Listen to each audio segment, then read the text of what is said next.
Bien, bonjour à tous et à toutes. Donc, c'est Jean-Pierre de Cyberlibris. Je suis content de vous retrouver pour ce nouveau webinaire de présentation des nouveautés de ScholarVox CDI. Tout d'abord, je tiens à vous annoncer une bonne année, à vous souhaiter une bonne année 2024 à tous et à toutes. Donc, on commence d'ores et déjà avec l'année avec une nouvelle séance. La dernière fois que nous étions parlé, c'était au mois d'octobre, le 20 octobre. Pour les personnes qui n'étaient pas là à cette séance, la vidéo est toujours disponible sur le YouTube de Cyberlibris, donc n'hésitez pas à aller voir pour retrouver la vidéo. Autrement, il y aura une prochaine séance qui sera un petit peu plus tard dans le printemps, qui aura lieu le 26 avril. Donc, je vous informerai du lien pour pouvoir vous inscrire.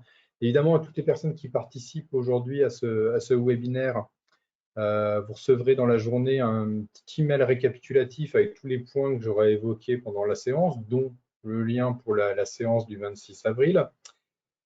Qu'est-ce que je peux vous dire d'autre? Oui, la vidéo, évidemment, sera disponible sur YouTube la semaine prochaine. Donc, n'hésitez pas à cette occasion à aller la consulter ou la partager avec vos collègues qui n'ont pas pu assister à la séance d'aujourd'hui.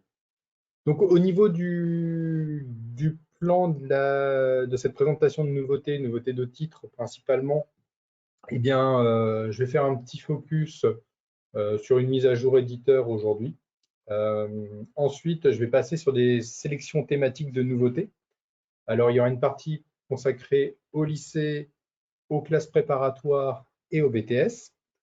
Alors, pour les lycées, on retrouvera une sélection en arts, en lettres, en sciences, en agriculture et en sciences humaines. Pour les classes prépa, il y aura des ouvrages pour les prépas commerciales, les prépas scientifiques, et pour les BTS économie, gestion, commerciaux et action sociale également. Donc voilà, on a un programme assez chargé. Donc la séance va durer 25 minutes grosso modo.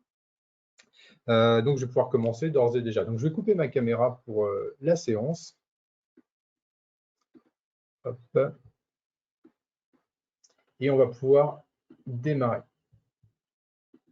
Alors la première chose sur laquelle je voulais m'attarder, c'est à l'automne, on a eu des mises à jour de Philo Magazine, Philosophie Magazine. Donc les 4 derniers numéros qui sont parus en fin d'année, donc ils sont disponibles. Donc pour mémoire, l'éditeur a tendance à regrouper les numéros ensemble avant de nous les envoyer. Donc là, vous avez les 4 derniers numéros qui sont disponibles. Vous voyez, s'initier à la philosophie, et si on apprenait autrement, la vie a-t-elle un sens, et pour être en accord avec soi-même, par exemple. Donc, je vous enverrai le lien pour aller vous consulter le magazine. Les prochains numéros arriveront, je pense, courant printemps maintenant, le temps que l'éditeur, comme je vous l'ai dit, regroupe ces derniers numéros. En tout cas, vous avez ces ouvrages qui sont, enfin ces magazines qui sont déjà disponibles. Je vais passer maintenant sur la partie lycée. Alors, pour les lycées, une première sélection de titres a été faite, consacrée aux arts. Donc, j'ai sélectionné 6 titres. Je vais m'attarder sur 2 d'entre eux. Et le premier sur lequel je vais m'attarder, c'est celui-ci, Mercredi Adams, icône gothique, qui est publié aux Impressions Nouvelles dans la collection La Fabrique des Héros. L'ouvrage est de Fleur Hopkins Lauferon, qui est docteur en histoire de l'art. Et donc, généralement, je dirais que la famille Adams a été repropulsée sur le devant de la scène récemment grâce à la série qui s'appelle Mercredi. Et justement, il y a ce livre qui est sorti, qui fait un état des lieux sur l'évolution du personnage de Mercredi depuis sa création en 1938, donc au moment de la création de la famille Adams, à travers la bande dessinée, les séries télé, puisqu'il y en a eu plusieurs séries télé, celles des années 60, et puis les différents films de la famille Adams. Et ce qui est bien, c'est que l'ouvrage s'inscrit à chaque fois dans l'époque à laquelle a été placé Mercredi. Donc, c'est vraiment très bien fait. Donc, c'est un ouvrage qui permet de découvrir un peu ce personnage atypique du cinéma et des séries. Donc, c'est un ouvrage que je vous recommande pour aujourd'hui, qui va intéresser, je pense, pas mal de lycéens qui sont intéressés qui ont découvert peut-être la famille Adams grâce justement à la série de Mercredi qui était récemment sortie.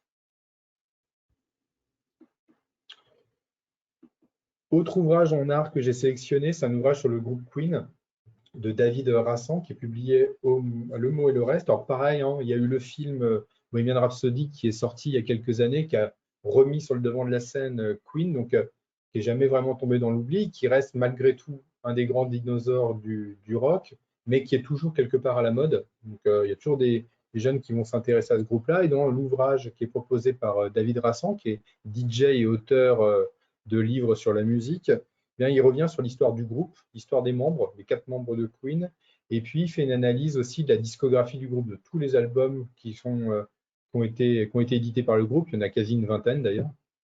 Donc il fait un état des lieux vraiment de toute cette discographie et toute l'histoire du groupe pendant les plus de 20 ans. Et le groupe continue à perdurer d'ailleurs aujourd'hui sous une autre forme. Donc tout ça est expliqué dans cet ouvrage. Alors, sur la partie art, vous pouvez donc retenir Mercredi Adams, vos impressions nouvelles, et puis l'ouvrage qui s'appelle Queen chez Le Mot et le reste. Je vais passer aux langues maintenant. Donc, langue, c'est la même chose. J'ai sélectionné 6 titres et je vais m'attarder sur 2 d'entre eux. Ils sont présents ici. Et le premier sur lequel je vais m'attarder, il est à destination des élèves de première et de terminale. Il s'appelle Anglais Monde Contemporain. Tout pour comprendre, réviser et s'entraîner à l'épreuve de spécialité. C'est de Sophie Seba, qui est professeure agrégée d'anglais au lycée, je crois du côté de Cagnes-sur-Mer. C'est donc un ouvrage, enfin un manuel qui va être à destination des premières et des terminales, avec l'option anglais monde contemporain. L'ouvrage comprend 22 textes pour la compréhension écrite, des fiches de synthèse, 11 dossiers cap vers le bac avec des corrigés et 2 sujets bac officiels. Et dedans, on retrouve une méthodologie et le programme de première et de terminale également pour cette option.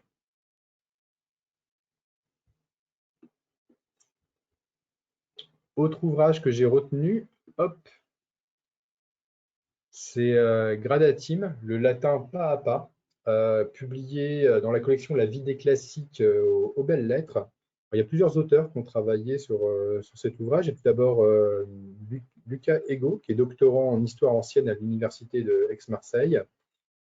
Michael Samoy, qui est enseignant en lettres classiques à l'université d'Avignon. Et Jean-Claude Colvin, qui est archéologue au CNRS de l'université de Bordeaux. Et ce qui est intéressant, c'est qu'avec cet ouvrage, on apprend plusieurs choses. D'une part, le latin et l'histoire de Rome également. Donc, c'est un ouvrage qui va être idéal pour s'initier au latin et à l'histoire de Rome à travers des textes en latin. Et en même temps, il y a des cours de latin qui sont dispensés dans cet ouvrage. Donc, on retrouve les déclinaisons, le narratif, l'accusatif, le présent d'indicatif en latin. L'ouvrage se découpe en une vingtaine de leçons, justement. C'est très bien fait. Donc, pour des lycéens qui veulent apprendre le latin ou se perfectionner en latin, c'est un ouvrage qui est idéal. D'ailleurs, toute la collection de la vie des classiques est intéressante pour les lettres anciennes, pour le grec et puis pour le latin. D'ailleurs, j'en ai retenu un autre là, qui s'appelle Grec Ancien Express, qui est ici. Donc, sur la partie langue, vous pouvez donc retenir Anglais Monde Contemporain, qui est là, pour les premières et les terminales publiées chez Ellipse, et Gradatim, publié chez Les Belles Lettres.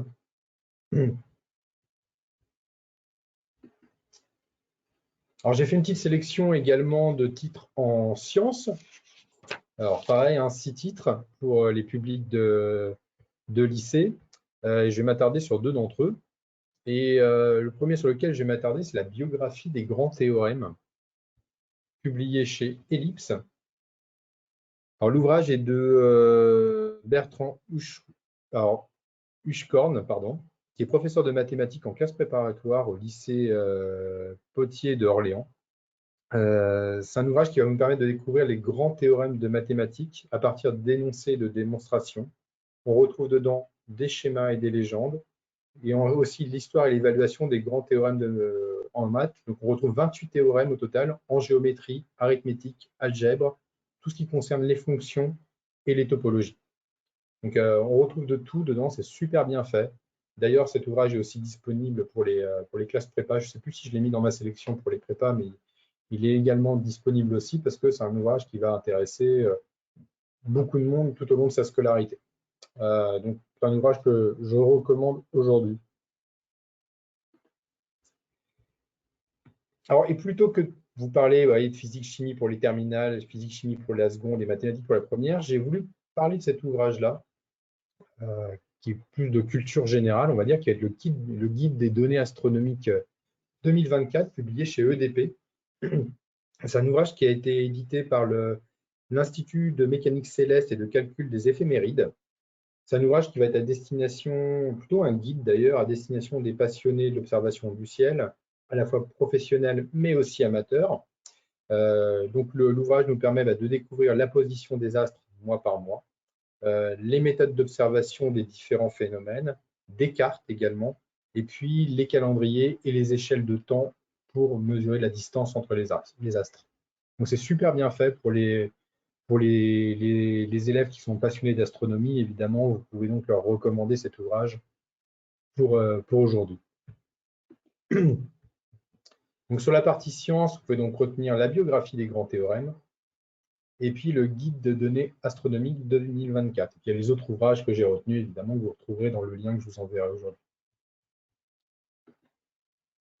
En agriculture, c'est pareil, j'ai fait une petite sélection de 6 titres et qui sont présents ici. Hop. Et je vais m'attarder sur 2 d'entre eux, comme d'hab.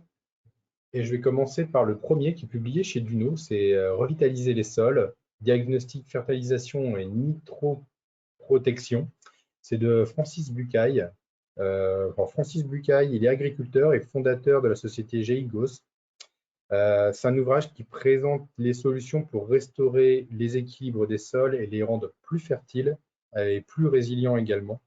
Donc, comment rééquilibrer la microbiologie des sols, comment fertiliser les cultures, comment protéger les espèces plantées. Voilà ce qu'on va retrouver dans cet ouvrage, donc qui est un super manuel de culture des sols publié chez Duno. Autre titre que j'ai retenu, c'est Des forêts originelles à nos paysages, 10 000 ans d'histoire entre l'homme et la nature. C'est de Elisabeth Trottignon, c'est publié chez France Agricole. Alors, Elisabeth Trottignon est botaniste et elle revient sur 10 000 ans d'histoire entre l'homme et la nature, comment l'homme a façonné les paysages au fil des millénaires, pardon, comment ont évolué les paysages, les forêts, comment l'urbanisation a empiété sur les paysages et comment l'agriculture façonne-t-elle également les paysages.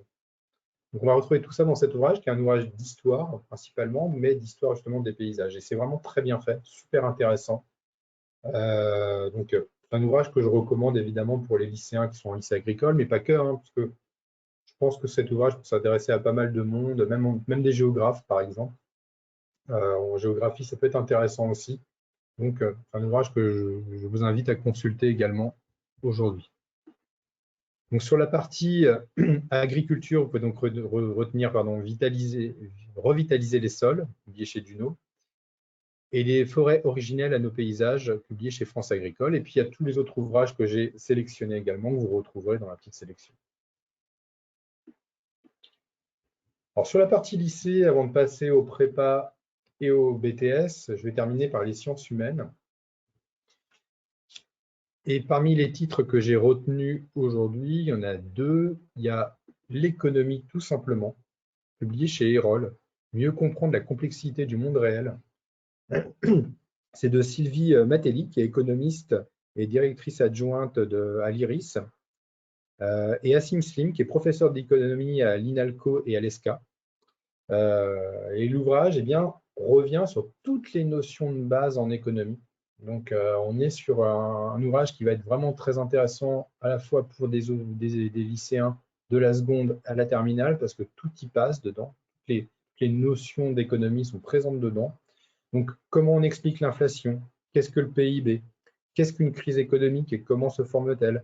Qu'est-ce que la mondialisation? Donc, l'ouvrage nous permet de découvrir l'économie avec des repères historiques, des focus régionaux aussi, et des questions contemporaines. Donc, c'est vraiment excellent comme bouquin. Donc, c'est un ouvrage que je vous recommande pour découvrir l'économie, tout simplement, et qui va intéresser, j'imagine, pas mal de lycéens. Toujours en sciences humaines et sociales, j'ai retenu également La naissance du christianisme, publié chez Ellipse. de Philippe Tarel, qui est professeur d'histoire en classe préparatoire au lycée Champollion de Grenoble. Et dans cet ouvrage, donc l'auteur revient sur l'origine du christianisme, comment il s'est développé dans les premiers siècles dans l'Empire romain. Donc c'est dans quel contexte historique et géographique est né le christianisme, quels étaient les rapports entre les Romains et les premiers chrétiens, comment s'est développé le christianisme dans l'Empire, et comment ont été mises en place les persécutions contre les chrétiens dans l'Empire également. Voilà ce qu'on va retrouver dans cet ouvrage qui va être intéressant justement comme pour les lycéens qui travaillent sur l'Empire romain et le début du christianisme également. Donc ça, c'était les ouvrages pour la partie sciences humaines et sociales. Vous pouvez donc retenir l'économie tout simplement, et puis la naissance du christianisme également. Alors, je vais passer aux prépas scientifiques maintenant. Et parmi les titres que j'ai retenus, alors là, j'ai oublié, j'ai remis mon grand théorème, mais j'en ai mis que 5. Donc j'ai oublié un bouquin, normalement j'en mets 6. Et le premier sur lequel je vais m'attarder, c'est celui-ci. C'est Mécanique, qui est publié chez Ellipse. C'est de Julien Barthes, qui est enseignant de sciences physiques en classe préparatoire, et de Gérard Collade-Franc, qui est professeur des universités à l'Université de Bourgogne. C'est un ouvrage donc, qui va être à destination des étudiants de première année pour des classes préparatoires. Dedans, on va retrouver toutes les définitions autour de la mécanique, ses propriétés, les applications directes de cours, des résumés des points essentiels et des exercices. Donc, il y a 11 chapitres dans cet ouvrage, plus 8 annexes. Donc, il y a vraiment tout le programme de mécanique qui va être présent dedans.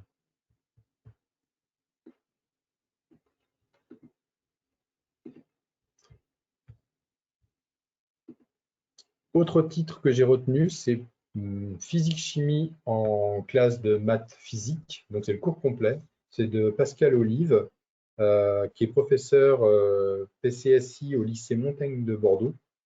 C'est un cours complet donc à destination des classes prépa de maths physique. Hein. L'ouvrage est découpé en 10 chapitres autour de la mécanique, des éléments de traitement du signal, de l'optique, de l'électromagnétisme, de la thermodynamique et de la physique quantique. Alors, il y a d'autres chapitres dedans, je ne les cite pas tous, mais en tout cas, tout le cours est présent dedans.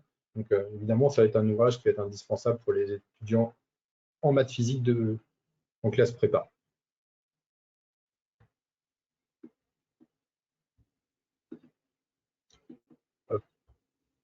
Donc sur la partie prépa scientifique, vous pouvez donc retenir le mécanique qui est là chez Ellipse et aussi chez Ellipse le physique-chimie qui est présent ici.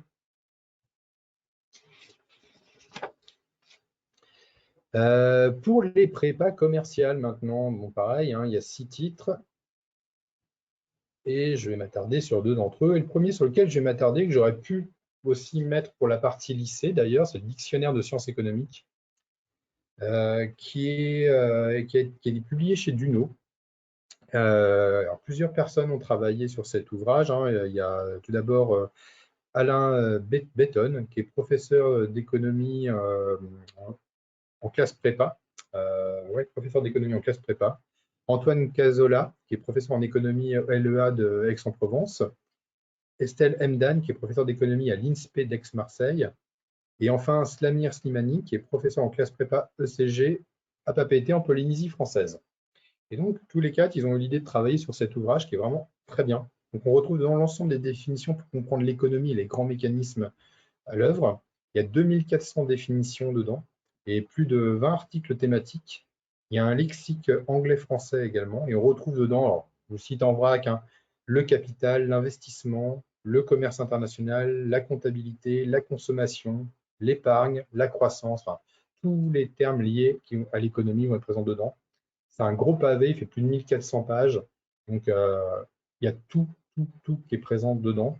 Donc, encore une fois, c'est un ouvrage que je pense qu'il pourra intéresser, même s'il est très complet des lycéens. Mais là, je préfère le présenter pour les prépas parce qu'il est assez costaud, on va dire, ce dictionnaire. Alors, autre titre que j'ai retenu, c'est Toute la probabilité pour ECG Maths approfondi, publié chez Ellipse, qui est de Eddy Joulac, qui est professeur de mathématiques en classe préparatoire à Saint-Jean-de-Douai, et Fabien Fichot, qui est maître de conférence à Sciences Po Paris. Donc, c'est un manuel de référence pour les candidats au concours d'entrée aux écoles de commerce, donc pour les classes prépa ECG. L'ouvrage est découpé le manuel est découpé en 6 chapitres. Donc, on retrouve dedans évidemment les probabilités, les variables aléatoires directes, les couples de variables discrètes également, les variables à densité, les convergences et les estimateurs également. Donc, voilà ce qu'on va retrouver comme type de cours dans cet ouvrage. Donc, pour la partie prépa commerciale, vous pouvez donc retenir le dictionnaire de sciences économiques et puis toute la probabilité également pour les classes prépa. Je vais passer au BTS maintenant, économie-gestion. Et pareil, j'ai sélectionné 6 titres et je vais m'attarder sur 2 d'entre eux. Et le premier sur lequel je vais m'attarder, c'est le plan de communication, publié chez Duno. C'est de Thierry Lébert, qui est expert de la communication des organisations. Donc l'ouvrage va nous expliquer évidemment comment concevoir un plan de communication donc dans une entreprise, le préalable au plan, les différentes formes du plan de communication, comment réaliser ce plan également, avec l'audit, les objectifs, les positionnements sur marge, etc. Et puis enfin, le plan thématique, avec les cibles, les responsabilités, les projets et les événements, et la stratégie de l'organisation du plan.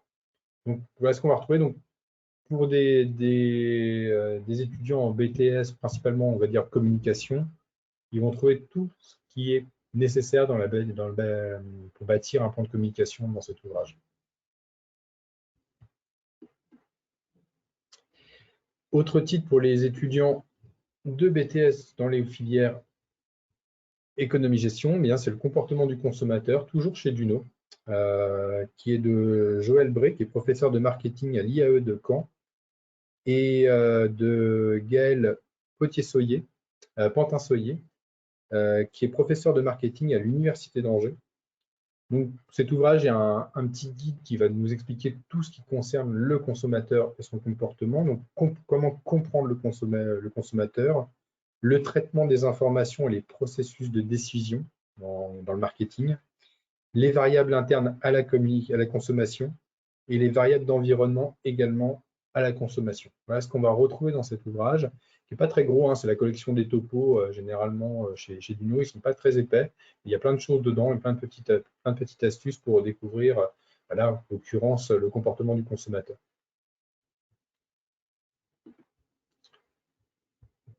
Donc, vous pouvez donc retenir pour la partie BTS économie-gestion le plan de communication publié chez Duno et le comportement du consommateur également publié chez Duno. Et puis, il y a tous les autres ouvrages que j'ai sélectionnés aussi. Et je vais terminer par les BTS au niveau de l'action sociale et médico-sociale. J'ai sélectionné aussi 6 titres. Et le premier sur lequel je vais m'attarder est publié chez Mardaga. C'est l'autisme chez l'enfant, détecter, comprendre et accompagner son enfant de Myriam Bost, qui est psychologue dans l'accompagnement des enfants atypiques.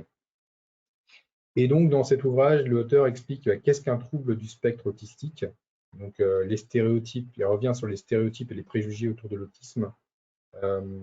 Les diagnostics, comment on fait pour diagnostiquer un enfant autiste, les impacts qui peuvent exister chez l'enfant, et puis comment accompagner l'enfant.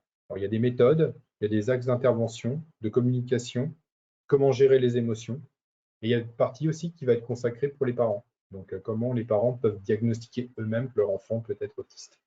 Donc, il y a toutes ces choses qui sont présentes dedans. C'est un petit guide qui est super intéressant. Il y a beaucoup de guides qui existent sur l'autisme. Celui-ci est très bien fait, bien construit. Donc, je pense pour des étudiants qui bossent en action sociale, qui veulent s'intéresser au cas de l'autisme, ça va être intéressant d'aller consulter cet ouvrage. Alors, toujours chez Mardaga, j'ai retenu aussi ce titre-là, qui s'appelle « Sortir de la rue, manuel d'accompagnement de la personne sans abri ». Il y a plusieurs personnes qui ont travaillé sur cet ouvrage. Et tout d'abord, Aurore Dayen, d'ailleurs, qui est journaliste. Émilie Messen, qui est cofondatrice d'Infirmerie de rue.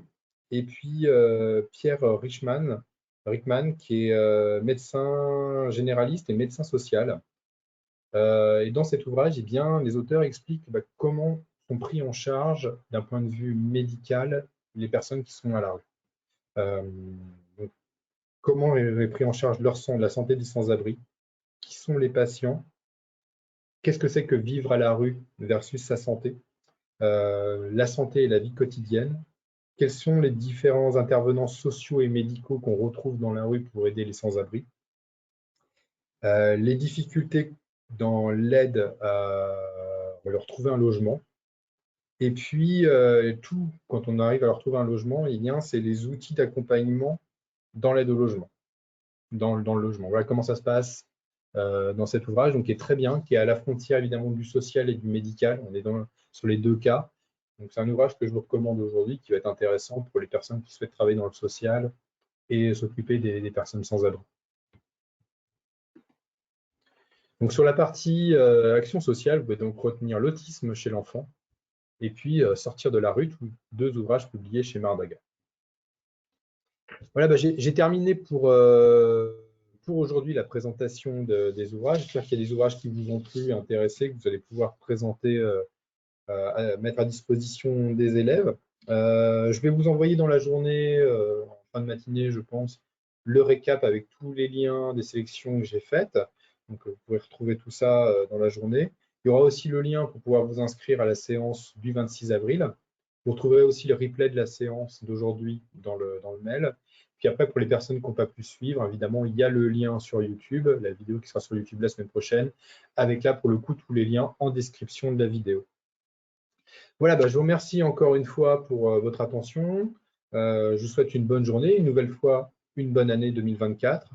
Puis je vous dis à très bientôt pour une nouvelle présentation des nouveautés. Puis si vous avez des questions sur le catalogue, n'hésitez pas par retour de mail à revenir vers moi et je suis là pour y répondre.